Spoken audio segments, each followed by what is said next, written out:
When it comes to competitive Pokemon, the goal is winning to prove you're the very best like no one ever was, and winning official tournaments helps achieve this.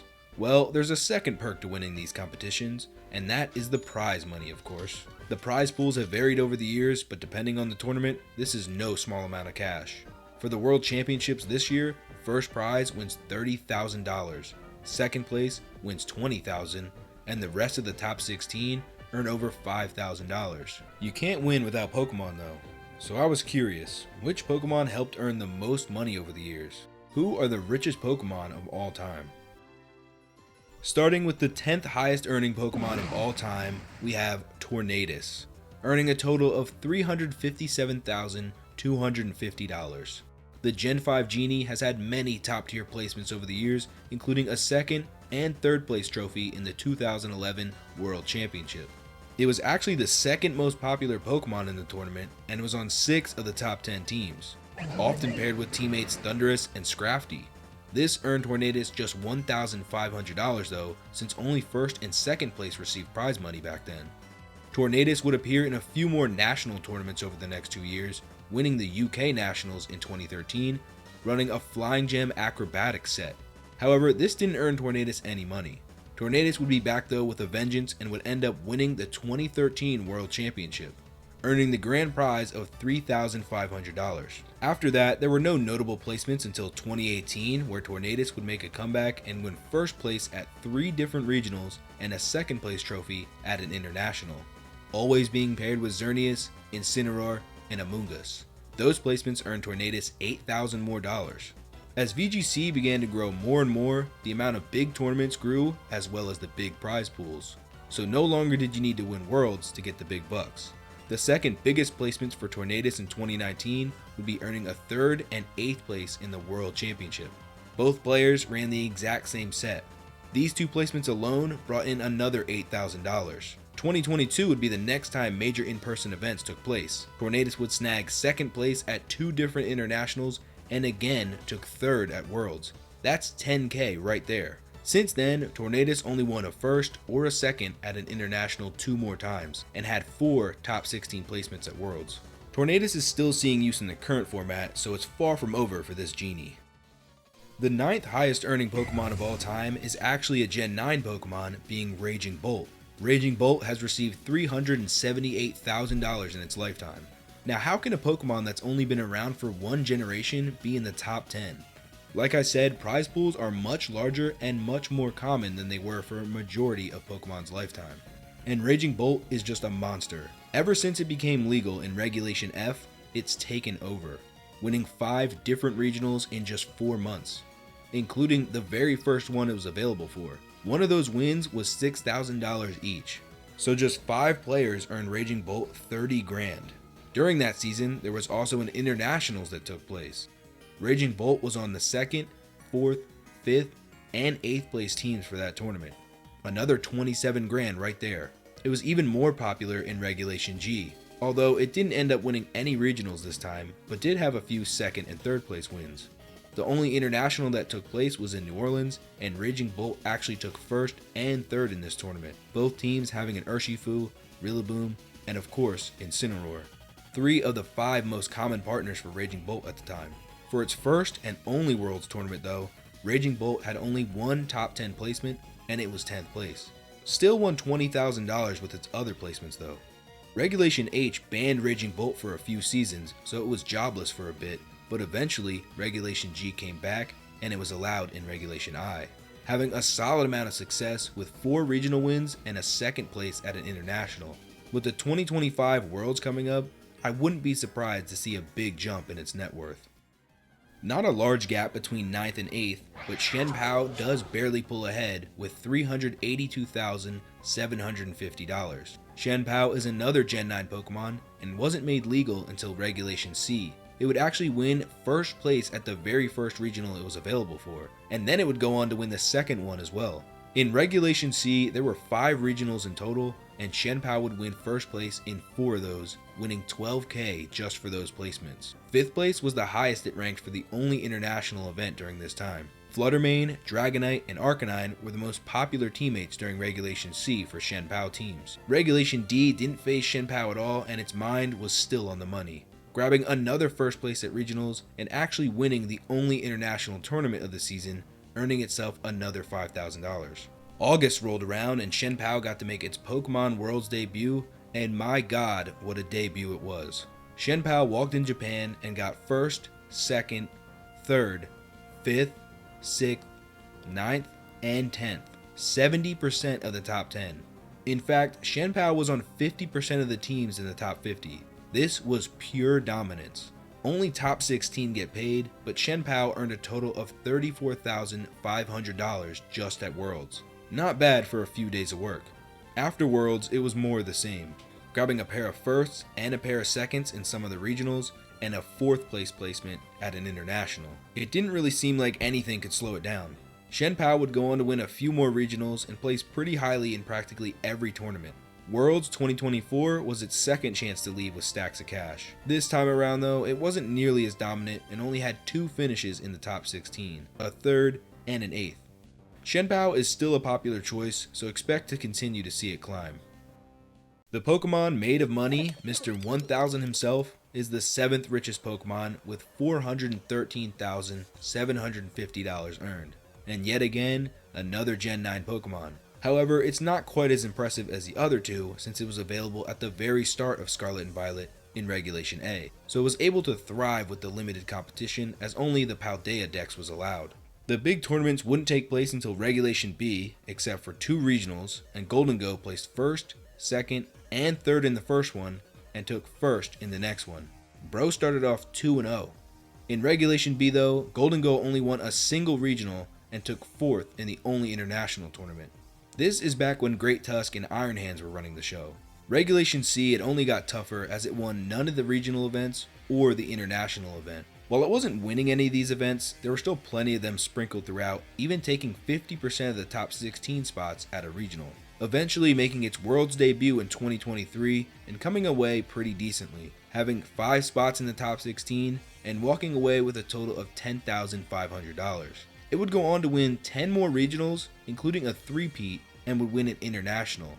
The 2024 Worlds was not kind to Golden Go, only receiving 1 placement in the top 16. Other than 1 regional win, 2025 has not been the greatest for it so far, so the money may be drying up, but the extremely consistent placements since its debut have earned it the number 7 spot. From number 7 to number 6, we have the largest gap so far, and yet again, it's another Gen 9 Pokemon. The only future Paradox form in the top 10, Iron Hands, with an earnings of $478,000. Iron Hands was a straight up demon in the beginning of Scarlet and Violet, and quickly earned himself a bag, taking 2nd, 1st, and 1st in the first 3 regionals Iron Hands was available for, also getting 1st and 4th in the very first international tournament, already earning $14.5K just from these placements. Iron Hands would continuously rack up victories with 4 more regional wins and an international win before it made its debut at Worlds, often being paired with Pokemon like Fluttermane, Chi-Yu, and Amoonguss. Rapid Strike Urshifu was also popular and was available just in time for Worlds.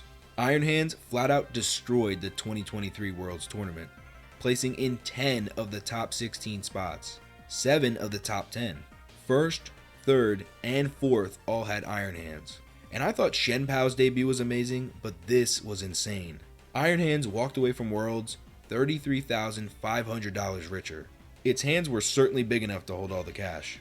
The defending champ would go on to win 6 more regionals in its lifetime, each win adding another $6,000 to its pockets. Winning the very first international after its Worlds gave it another $15,000, so clearly the money just kept coming in. Fast forward to the next Worlds tournament in 2024, and plenty of top tier placements in between, Iron Hands would try and defend its title, doing so successfully and becoming a back-to-back world champion, this time snagging the largest prize for first place ever, $30,000, which is absolutely crazy considering Ray Rizzo's 3 straight Worlds victories was only a total of $10.5K. Iron Hands also got the 4th place spot, which was another $15K added to its bank account. $45,000 for a single tournament is the most so far on this list. The question is, will Iron Hands 3-peat this year? We now enter the top 5 and again have the largest gap yet. Number 5 is Rillaboom with a total of $693,250. And finally, it's not a Gen 9 Pokemon. During the COVID season is when it first made its debut, where it would win both Player Cup 1 and Player Cup 2, but unfortunately won no prize money. It wouldn't be until 2022 where Rillaboom would earn its first few paychecks, $250 for 8th place at a Regionals and $750 at an Internationals for taking 9th, courtesy of Wolfeyvgc. After that, it would explode with cash, winning 6 more Regionals in 2022 before making its long-awaited appearance at Worlds. With the most common partners at the time, Incineroar and Zacian, Rillaboom would go on to win Worlds 2022. Although it wasn't total domination as it only took 3rd and 16th as well. Still, that was a 16.k payday. With the release of Scarlet and Violet, Rillaboom was forced into a temporary retirement until it was allowed through the gates of Paldea, meaning it wasn't able to compete in any regional or international competitions. So it actually made its Scarlet Violet debut at Worlds 2023 to defend its title. And although Rillaboom didn't win this time, it had more top 16 placements, grabbing 2nd place and 3 other top 16 spots. It wasn't more money though, only $15,000. The seal was broken though. Rillaboom was loose in Paldea, winning a total of 14 regional events and an international between the 2023 Worlds and 2024 Worlds. $84,000 just from those regionals, and it was getting more spots than just first place. And would you believe me if I said the 2024 Worlds was its best yet?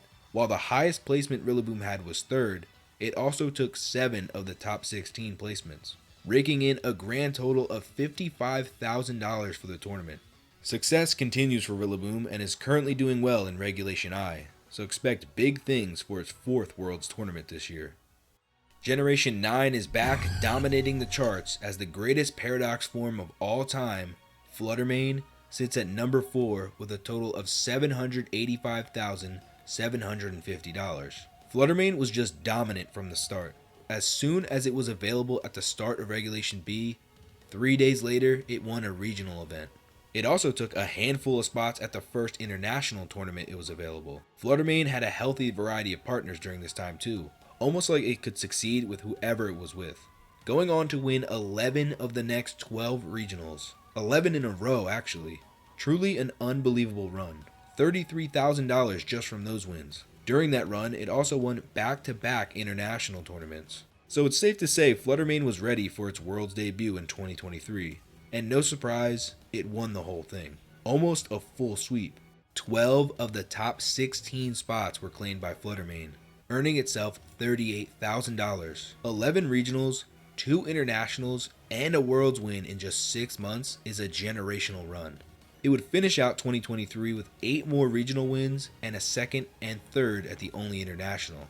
Regulation E would start off 2024 and Fluttermane was still dominating, winning the first 4 regionals in a row and the first international. All this thing literally does is win. The total up to Worlds this year was 9 regionals and 1 international, $69,000 from those. Fluttermane's 2nd Worlds wasn't as dominant as the first, but it still did very well, taking 3rd place and 4 other top 16 spots. With the increased prize pool, it took home $40,000, which is more than when it had 12 spots last year. Clearly it was too good, so they nerfed it with Regulation H, banning it completely. At the start of 2025, it was legal once again, but things weren't quite the same, only winning 3 regionals this whole year. It did win the first international though, thanks to Wolfey. It'll be interesting how it fares in its 3rd Worlds this year. Before we look at the top 3, let's look at some honorable mentions. Dragonite, the highest Gen 1 Pokemon ever, has earned $295,000 in its lifetime, winning 1 international in 2023, but never placing higher than 4th in a Worlds event. Ogerpon Hearthflame is the most successful of the variants, earning $303,305. Quite impressive considering it's only been available since October of 2023. Having no internationals wins, but does have a win in the only Worlds tournament it was available for. And at 11th place, we have Landorus Therian earning $351,500. This thing has won Worlds twice and gotten 2nd 3 times, so it's certainly decorated. It really just falls victim to the low prize pools for the time, since those wins only earned it $36.5k. We now enter the top 3, the top dogs of VGC. Actually, number 3 is a bear, the rapid striking version. Urshifu Rapid Strike has collected $831,000 in its lifetime.